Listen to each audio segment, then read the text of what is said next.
सरजमीन पर 1 लाख से ज्यादा पैगंबरों को भेजा, जिनका सामना फिरौन और नमरूद जैसे सरकश लोगों से हुआ। अल्लाह ने अपने सच्चे पैगंबरों को उन शैतान सिफत लोगों पर फतह नसीब फरमाई और ये साबित कर दिया कि अल्लाह रब्बुल इज्जत हमेशा सच्चे लोगों का हामी और मददगार रहता है। इस वीडियो में हम एक ऐसे अजीबुल खिलकत शख्स का तस्करा करने जा रहे हैं जो ना तो बादशाह था ना कोई मुख्तलिफ मखलूक था। इसके बावजूद उस जैसा इंसान इस दुनिया ने दोबारा नहीं देखा, क्योंकि वो शख्स अपनी जिस्मानी कद्दो-कामत और ताकत में पूरी सरजमीन में मुनफरिद था। तारीख में उस शख्स को औज बिन अनक के नाम से जाना जाता है।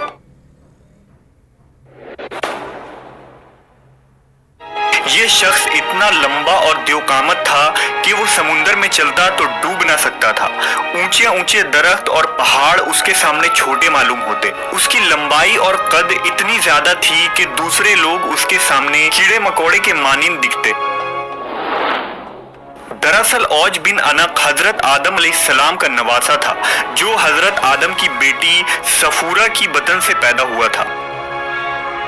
औज बिन अनक बचपन से ही अपने हम उम्र बच्चों से ज्यादा दराज कद और मजबूत नजर आता था और जब जवान हुआ तो उसकी लंबाई गैर मामूली बढ़ती चली गई। रिवायतों के मुताबिक उसका कद 80 हाथ था।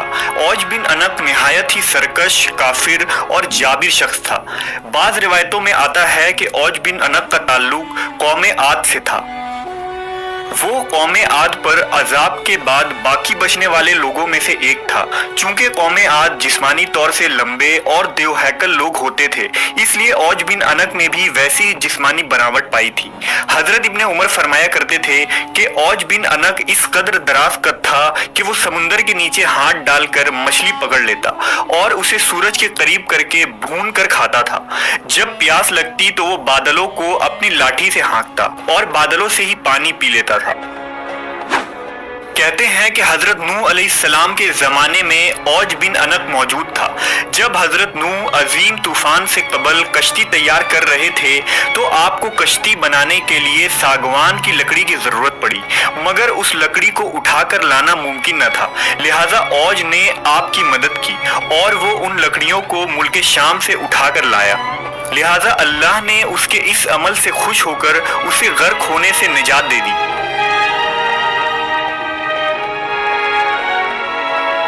जबकि बाज लोगों ने लिखा कि औज हजरत नूह अलैहिस्सलाम पर ईमान न लाया था और आपकी कश्ती में सवार होने से इनकार कर दिया था।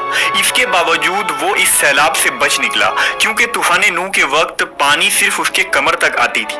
मगर बाज उलमा ने इस बात की सख्त तरदीद की है, क्योंकि कुरान की आयतों के मुताबिक तूफान नूह के बाद हजरत नूह की कश्ती में सवार होने वाले अहले ईमान के सिवा कोई शख्स भी जमीन पर बाकी न बचा था।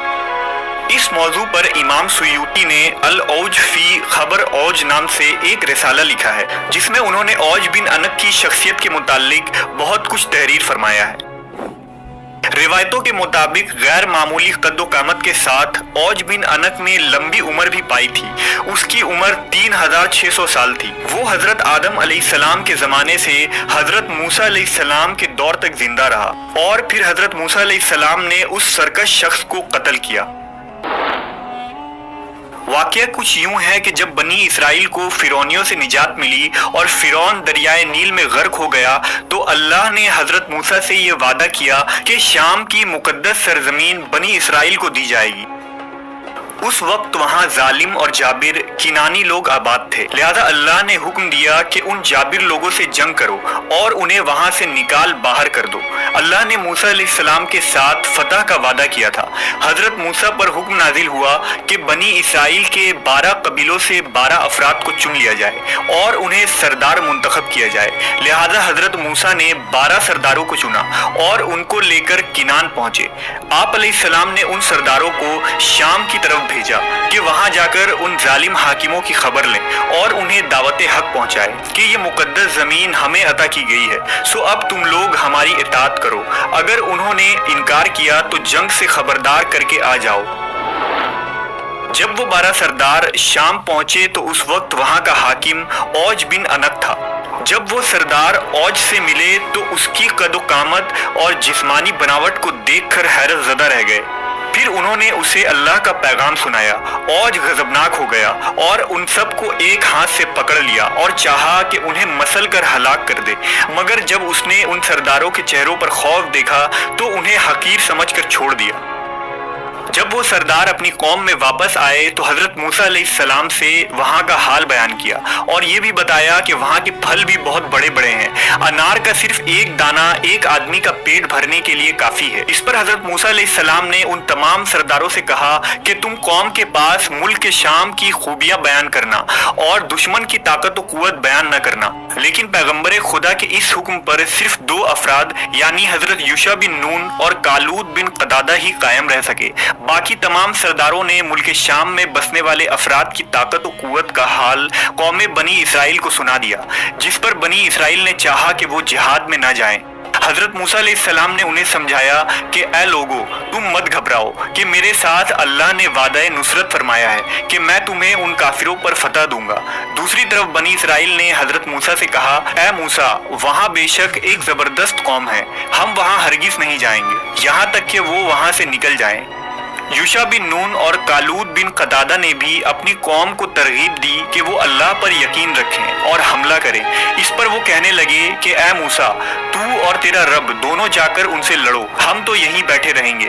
بس اللہ نے قوم بنی اسرائیل کی اس نافرمانی کے سبب 40 سال تک ملک شام کی سرزمین ان پر حرام کر دی اور یہ قوم جنگلوں میں پھرتی رہی۔ روایتوں کے مطابق اپنی قوم کی نافرمانی کے بعد حضرت موسیٰ علیہ السلام خود ہی اوج بن انق کے خاتمے کے لیے روانہ ہوئے۔ جب اوج بن انق نے انہیں دیکھا تو چاہا چونٹی کی طرح پیروں سے مسل دے اور کہا کہ تو ہی قوم بنی اسرائیل کا وہ سردار ہے جس نے فرعون کو دریائے نیل میں ڈبویا تھا۔ پھر اس نے حضرت موسیٰ پر حملہ کر دیا۔ حضرت موسیٰ علیہ السلام نے بھی جوابی حملہ کیا اور 10 گز اوپر اچھل کر اس کی ٹخنوں پر عصا مارا۔ یہ ضرب ایسی کاری تھی کہ اوج بن انق نامی یہ پہاڑ جیسا شخص وہیں گر کر مر گیا۔ کہتے ہیں کہ اس کی لاش 40 سال تک وہیں زمین پر پڑی رہی۔ اس عرصہ میں اس کے جسم کا گوشت گل کر صرف ڈھانچہ رہ گیا۔ جب حضرت موسیٰ علیہ السلام اور حضرت ہارون علیہ السلام جہاد سے سرخرو ہو کر واپس لوٹے تو اس کے ڈھانچے کو اٹھا کر دریائے نیل پر رکھ دیا اور ایک عرصہ تک وہ ڈھانچہ دریائے نیل پر پل کا کام انجام دیتا رہا۔ مخلوق خواہ کتنی بھی شرکس اور قد آور ہو، جب اللہ کی پکڑ ہوتی ہے تو اس کی طاقت و قوت ریت کے مانند ڈھے ہو کر رہ جاتی ہے اور یہ بعد میں آنے والے لوگوں کے لیے نشان عبرت بن جاتی ہے۔